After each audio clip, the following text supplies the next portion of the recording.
Les secrets de Londres. Londres, capitale historique de l'Angleterre, est une ville où le passé et le présent se rencontrent dans un enchevêtrement fascinant. Ses rues pavées, ses monuments emblématiques, et ses mystères enfouis en font une toile parfaite pour une aventure captivante. C'est dans cette métropole ancienne et animée que commence notre histoire, celle d'un archéologue aventurier, Charles Montague, dont la quête le mènera au cœur des secrets de Londres.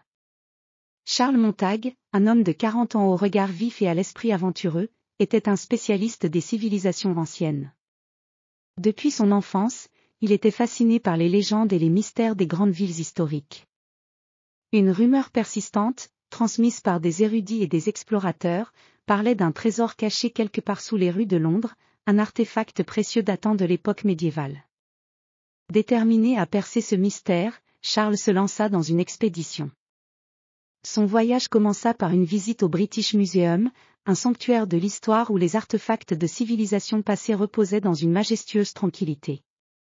Les vastes salles du musée, illuminées par des lustres étincelants, contenaient des trésors inestimables, des sculptures égyptiennes, des manuscrits anciens et des objets d'art exotiques. Charles passa des heures à étudier les anciennes cartes et les documents historiques, espérant y trouver un indice sur la localisation du trésor. En sortant du musée, il décida de se rendre à la Tower of London, un fort emblématique situé sur la rive nord de la Tamise. La tour, avec ses murs imposants et ses tours médiévales, avait été un témoin silencieux de nombreux événements historiques. Charles se promena dans les cours et les cellules, imaginant les récits des prisonniers et des rois qui avaient foulé ces lieux. Les ombres des siècles passés semblaient se mouvoir dans les corridors de pierre, ajoutant une atmosphère mystérieuse à l'endroit. Au coucher du soleil, Charles emprunta les rues de la City, le cœur historique de Londres. Les ruelles pavées, bordées de bâtiments anciens aux façades en briques rouges, semblaient tout droit sortis d'un conte de fées. Il arriva bientôt à la cathédrale Saint-Paul, dont la silhouette majestueuse se découpait contre le ciel crépusculaire. Les grands escaliers menant à la cathédrale étaient baignés dans une lumière dorée, et Charles, en contemplant la grande coupole, sentit un frisson d'excitation. La légende qu'il cherchait parlait d'un passage secret menant à une chambre cachée sous la ville. Selon les anciens écrits, ce passage débutait dans un lieu associé à des cérémonies mystiques et des rites anciens. Charles était convaincu que la clé se trouvait dans une ancienne église ou un site historique.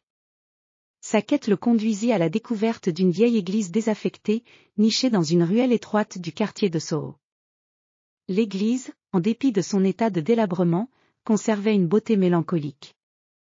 Les vitraux brisés laissaient passer des éclats de lumière colorée, projetant des motifs lumineux sur les murs de pierre. Charles explora l'endroit avec soin, utilisant une torche pour examiner les inscriptions anciennes sur les murs. Il trouva finalement une inscription en latin gravée dans une pierre cachée derrière l'autel principal, In umbra nocti, lux veritati. Dans l'ombre de la nuit, la lumière de la vérité. En se basant sur cette inscription, Charles se rendit compte qu'il devait attendre la nuit pour trouver le passage secret. Lorsque l'obscurité enveloppa la ville, il retourna à l'église et commença ses recherches. Avec une lampe torche, il explora chaque recoin de l'église, et après des heures de recherche, il découvrit une trappe dissimulée sous un vieux tapis. Avec un effort considérable, il ouvrit la trappe et découvrit un escalier en colimaçon menant vers les profondeurs de la ville. Il descendit lentement, ses pas résonnant dans le silence. L'escalier débouchait sur une grande chambre souterraine, éclairée par des lampes antiques, où se trouvait un coffre en bois orné de motifs dorés. Charles ouvrit le coffre avec une grande précaution. À l'intérieur, il trouva un artefact ancien, une amulette en or incrustée de pierres précieuses. Cette amulette, selon les écrits, avait été créée pour protéger un savoir ancien et puissant. Charles savait que cette découverte ne marquait pas seulement la fin de son aventure, mais aussi le début de nouvelles explorations. L'amulette était une clé vers des mystères encore plus profonds enfouis sous les rues de Londres. En ressortant de la chambre souterraine, Charles Montague regarda Londres avec un nouvel émerveillement. La ville, avec ses secrets cachés et ses trésors enfouis, était bien plus que ce qu'il avait imaginé. Il savait que chaque pierre de Londres recelait une histoire, et que le voyage pour les découvrir ne faisait que commencer.